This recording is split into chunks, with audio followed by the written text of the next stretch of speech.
السلام علیکم۔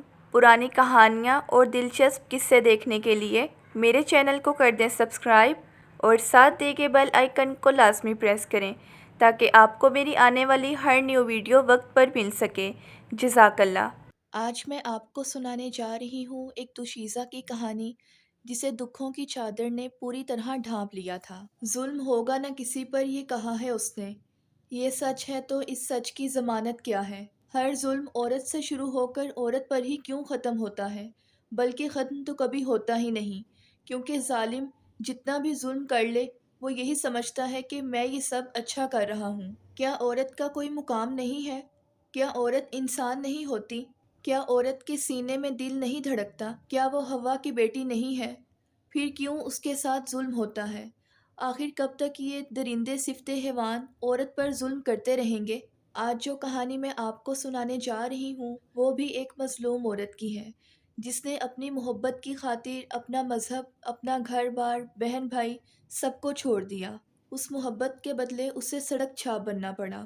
اس کا اوڑھنا بچھونا، سڑک پر مٹر گشت کر کے کچرے میں سے کچرا اٹھانا اور اسے فروخت کر کے اپنا پیٹ پالنا تھا۔ میری ملاقات بھی اماں زیتون سے راہ چلتے ہوئے ہی ہوئی تھی۔ وہ کچرے سے کھانے کی چیزیں اٹھا کر تھیلی میں ڈال رہی تھیں۔ میں صبر نہ کر سکی، میں ان کے پاس گئی اور ان سے بے ساختہ کہا، اماں، کیا تم یہ گندی چیزیں کھاؤ گی؟ ہاں میں کھاؤں گی، تجھے کیا تکلیف ہے؟ بڑی بھی بڑے غضب میں بولی، ارے اماں غصہ مت ہو، یہ کھا کر تو بیمار ہو جائے گی۔ میں نے بہت نرم لہجے میں ان سے کہا، ہونے دے مجھے بیمار، پھر کیا کروں، کہاں سے کھاؤں؟ لا تو مجھے کھانے کے پیسے دے دے۔ بڑی بی نے پھر سے غصے بھرے لہجے میں کہا۔ میں نے انہیں 50 روپے نکال کر دیے تو وہ مجھے ڈھیروں دعائیں دینے لگی، تیری اور تیرے بچوں کی خیر ہو، میں نے کل سے کچھ نہیں کھایا تھا۔ میرا ایک ہفتے بعد پھر اسی راستے سے گزر ہوا تو میں نے دیکھا کہ کچرا اٹھانے والے افغانی بچے پتھر اٹھا کر اماں کو مار رہے تھے اور اس کچرے کے ڈھیر سے بھگا رہے تھے۔ میں نے دیکھا کہ زمین پر تھوڑی سی بریانی پڑی تھی جسے اماں بھی حاصل کرنا چاہتی تھی، مگر وہ بچے اسے قریب نہیں آنے دیتے تھے۔ اماں حسرت سے زمین پر دیکھے جا رہی تھی۔ مجھے قریب آتا دیکھ کر وہ مجھ سے کہنے لگی، کیسی ہو بیٹی؟ میں ٹھیک ہوں اماں، آپ بتائیے کیسی ہیں؟ بس دیکھ لے بیٹا، ایک وقت کھانے کے لیے ان بچوں سے پتھر کھا رہی ہوں۔ یہ سب بھی اپنی بھوک مٹانے کے لیے کرتے ہیں۔ ان کے اس جملے میں بہت درد تھا۔ اماں، تم کسی سے کھانا اللہ کے نام پہ مانگ کر کیوں نہیں کھاتی ہو؟ میں نے ہمدردی جتاتے ہوئے کہا، ارے بیٹی، کوئی نہیں دیتا، جس سے مانگو ان کا جواب ہوتا ہے کہ جمعرات کو آنا، ہم روز روز نہیں دیتے، بنگلے والے تو ماسیوں کو دیتے ہیں جو ان کا کھانا کچرے میں پھینک دیتی ہیں۔ اچھا اماں، اگر میں تم کو روز کھانا دوں تو کیا پھر تو تم کچرے میں سے نہیں اٹھاؤ گی؟ میں نے پیار بھرے لہجے میں کہا، بیٹا میں کیوں اٹھاؤں گی؟ جب میرا پیٹ بھرا ہوگا تو مجھے کیا ضرورت ہے؟ بڑی بی نے بڑی سنجیدگی سے جواب دیا، ٹھیک ہے تو پھر آؤ میرے ساتھ میرے گھر چلو۔ میں انہیں اپنے ساتھ اپنے گھر لے آئی۔ گھر آتے ساتھ میں نے انہیں کھانا دیا۔ جب وہ کھانا کھا چکی تو میں نے ان کے لیے چائے بنائی۔ وہ میرے اس رویے سے اس قدر خوش تھیں کہ انہوں نے خوشی میں اپنی جھولی اٹھا کر مجھے ڈھیروں دعائیں دے ڈالیں۔ میں نے موقع کی نزاکت کو سمجھتے ہوئے ان کو کریدا، اماں، کیا آپ کا کوئی نہیں ہے؟ آپ بالکل اکیلی ہیں؟ تھا کوئی میرا بھی۔ یہ کہہ کر وہ سوچوں میں گم ہو گئیں۔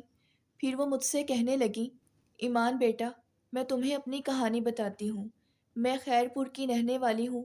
میں ہندو مذہب سے تعلق رکھتی تھی۔ میں 9ویں کلاس میں پڑھتی تھی کہ مجھے ایک مسلمان لڑکے حامد سے پیار ہو گیا۔ میں اسکول ٹائم میں حامد کے ساتھ ایک پارک میں جا کر بیٹھ جایا کرتی تھی۔ اماں، مگر کس طرح ہوا یہ سب؟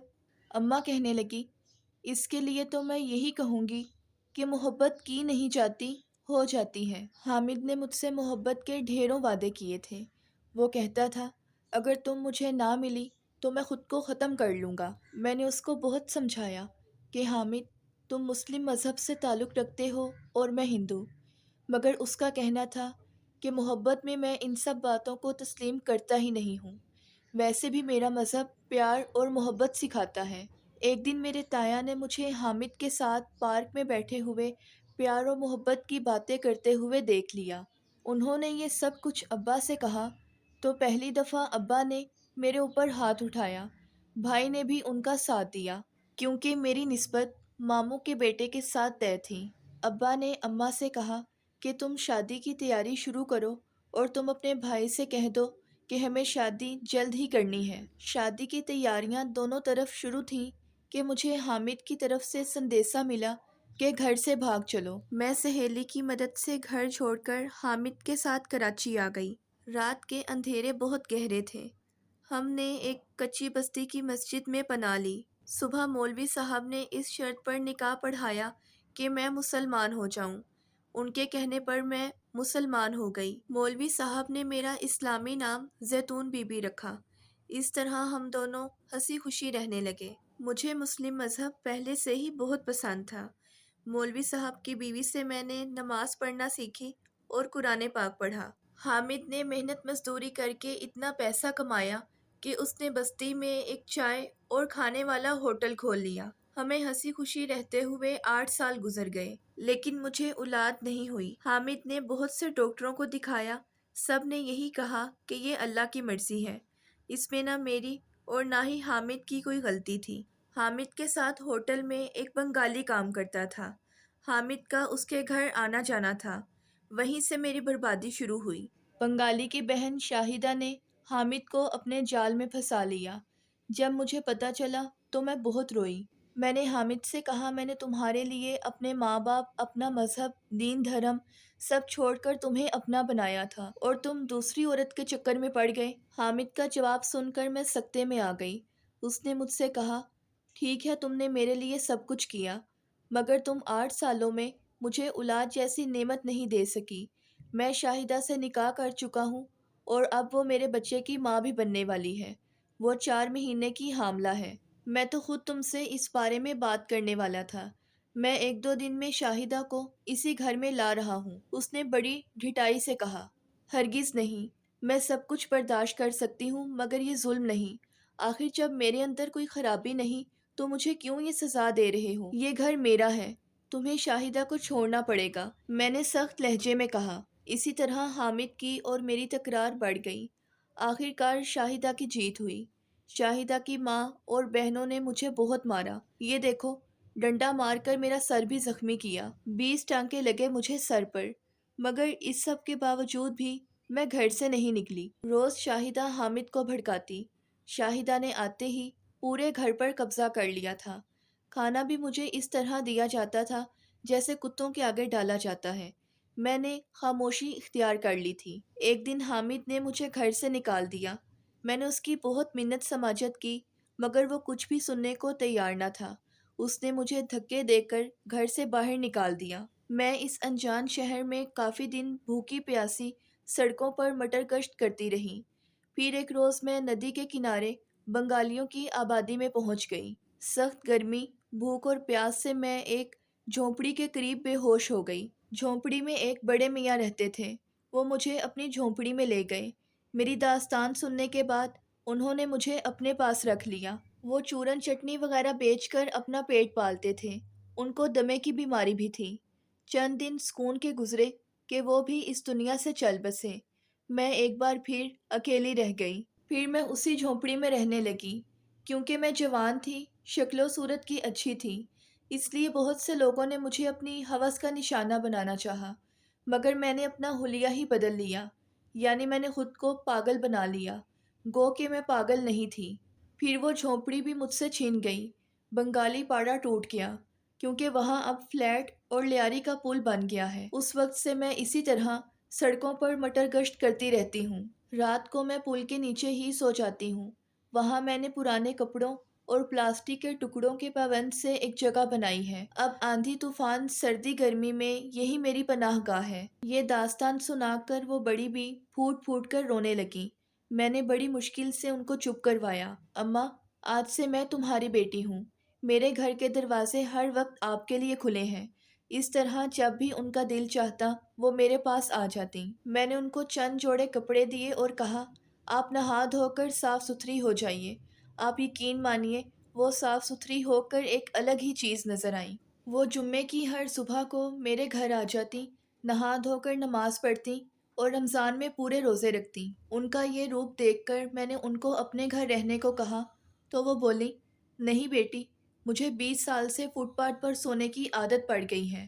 وقت گزرتا گیا، وہ دوپہر کے وقت میرے گھر آ جاتی۔ اگر میں کبھی بیمار ہو جاتی تو ہر طرح سے میرا خیال رکھتی، گھر کے کاموں میں میرا ہاتھ بٹاتی۔ میں بھی ان کی عادی ہو گئی تھی۔ اگر وہ کسی دن میرے گھر نہ آتی تو مجھے عجیب سا محسوس ہوتا۔ وہ ہر غم خوشی میرے ساتھ شیئر کرتی، میں بھی ان کو ماں کی طرح سمجھتی۔